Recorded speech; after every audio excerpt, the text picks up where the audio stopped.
Pessoal, nós vamos entrar agora no assunto, que é um dos assuntos principais agora da nossa disciplina, que seriam efetivamente as estruturas de dados.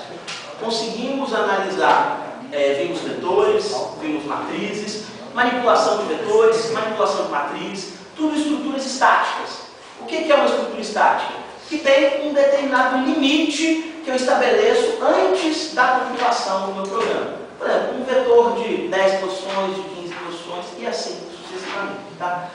Dentro da estrutura de dados, eu gosto de uma classificação que alguns livros já utilizam, outros livros preferem outras classificações. Mas eu gosto das seguintes classificações.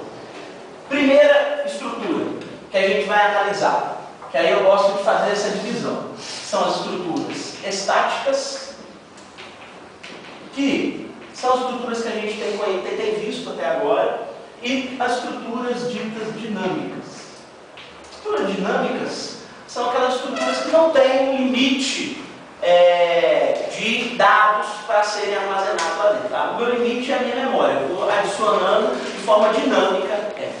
Ok? Bom, dentro das estruturas estáticas, pessoal, a primeira estrutura que a gente vai ver, a gente vai começar por hoje, é a estrutura do tipo, que é a estrutura pilha. Eu vou começar a explicar para vocês e vamos fazer essa dinâmica aqui. Depois a gente vai ver a estrutura fila, para aí começar a ver a parte dinâmica. Aí na parte dinâmica, a gente vai fazer manipulação de memória, de forma dinâmica. Vai alocar memória dinamicamente de acordo com o solicitado do meu programa. E aí a gente vai precisar de ponteiros para isso. Já começamos a ver um pouquinho de ponteiros e manipulação de arquivo. Né? Se vocês lembrarem, o tipo file do C aponta para algum lugar, como a gente já pôde ver. E aí eu tenho o comando fopen, que retorna uma posição de memória para esse ponteiro. No caso dos arquivos, pessoal, esse ponteiro, assim que eu abro o arquivo, ele aponta para onde? Assim que eu abro um arquivo no fopen, o meu ponteiro vai estar apontando para onde? Para qual posição do arquivo? Primeiro caractere do meu arquivo. Lembrando que a gente divide o arquivo como se fosse uma matriz e aí o ponteiro está apontando para o primeiro. Depois que a gente vai analisar ponteiros, a gente vai ver pilha dinâmica, fila dinâmica. A gente já vai conhecer os conceitos e aí a parte dinâmica vai ficar mais fácil. Tá? Para aí a gente entrar nas listas. Aí as listas podem ser simplesmente encadeadas ou totalmente encadeadas. Existem outras variações que a gente vai estudar também. Para entrar nas árvores, que é o resto e o final da nossa matéria até o final do semestre. Tá ok, pessoal? Tá? Pilha. Quando vocês pensam em pilha, o que vocês têm em mente? Pilha? Isso? Vocês acham que isso tem a ver ou não tem a ver?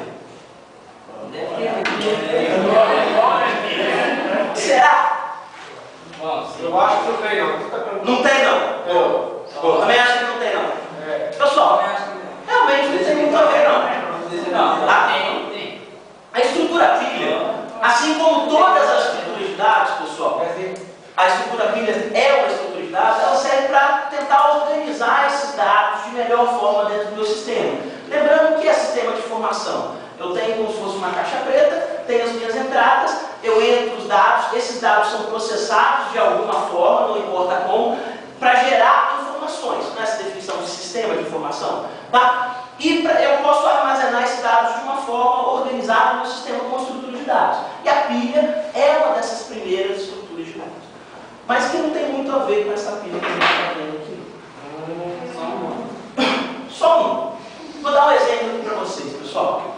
A gente conhece vetores e a gente tem salvos vetores assim dessa forma. Quantas posições tem esse vetor aqui?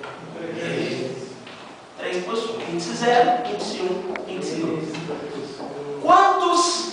Quantos dados eu posso armazenar aqui dentro? 3 dados. Essa é uma estrutura estática, 3 dados. Posso armazenar um camarada aqui e outro camarada aqui. Fechado?